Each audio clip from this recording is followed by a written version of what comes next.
स्वागत है आपका ब्रेक के बाद। और चलिए अब शुरुआत करते हैं बुल वर्सेस बेयर की। और आज हमारे रडार पर है एफएमसीजी स्पेस की कंपनी होनासा कंज्यूमर।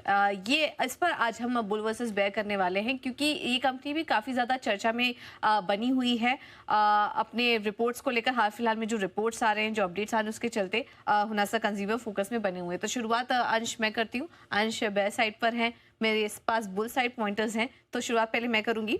हम अगर होनासा की बात करें तो पिछले कुछ तिमाही से हम देख रहे हैं कि लगातार 20% की ग्रोथ यहां पर देखने को मिल रही है।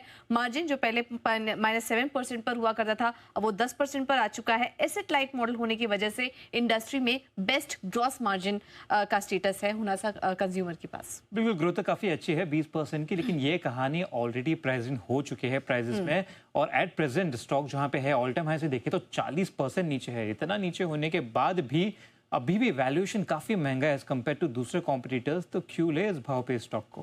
क्योंकि इनके जो नए प्रोडक्ट्स हैं, जो नई कैटेगरी में इन्होंने फोकस किया, वो काफी अच्छा प्रदर्शन करे यहाँ पर। अंश, अगर डर्मा कंपनी देखें, डॉक्टर शेप में हम देख रहे हैं 25% तक की ग्रोथ यहाँ पर देखने को मिल रही है।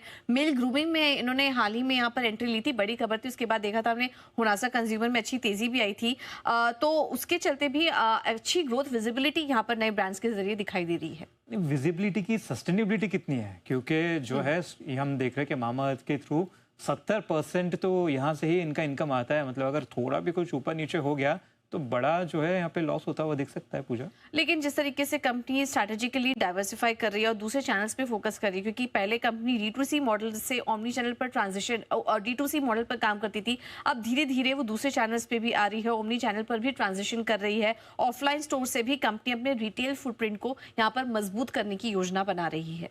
ऑफलाइन एक्सपांशन तो काफी अच्छा लगता है सुनने में, लेकिन एक्सपांशन हो रहा है यानी कि कॉस्ट भी बढ़ेंगे, रेंट भी बढ़ेंगे, मार्जिन पे भी प्रेशर आ सकता है। तो लॉन्ग टर्म के लिए अच्छा है, लेकिन मीडियम टर्म में तो यहाँ पे थोड़ा प्रेशर पड़ता दिखेगा ही। मीडियम टर्म में प्रेशर जरूर दिख रहा होगा, लेकिन लॉन्ग टर्म ग्रोथ स्टोरी यहाँ पर इंटैक्ट नजर आ रही है। और यही कहना है जेफरीज का भी। इस वजह से वो यहाँ पर जो लक्ष्य देख रहे हैं आगे के लिए, वो 500 का देख रहे हैं। ठीक है, लक्ष्य तो ऊपर का देख रहे हैं, लेकिन अगर जेपी मॉर्गन की भी बात करें तो ये भी लक्ष्य जो है 275 का देख रहे हैं। और एट प्रेजेंट भी देखे तो स्टॉक इतने समय बाद जाके जो है इशू प्राइस के आसपास आता हुआ दिखा है, वरना अब तक तो ये नीचे ही था स्टॉक पूरा। तो कुल मिलाकर अगर बात करें तो कंपनी की लॉन्ग टर्म ग्रोथ स्टोरी तो काफी इंटैक्ट नजर आ रही है, लेकिन मीडियम टर्म के लिए थोड़ा कंसर्न यहाँ पर नजर आ रहा है होनासा के लिए। चलिए, हमारी इस पेशकश में फिलहाल इतना ही। एक छोटे से ब्रेक के लिए रुकेंगे और ब्रेक के बाद अंश आपके साथ जुड़ेंगे सुपरफास्ट फ्यूचर्स लेकर। नमस्कार।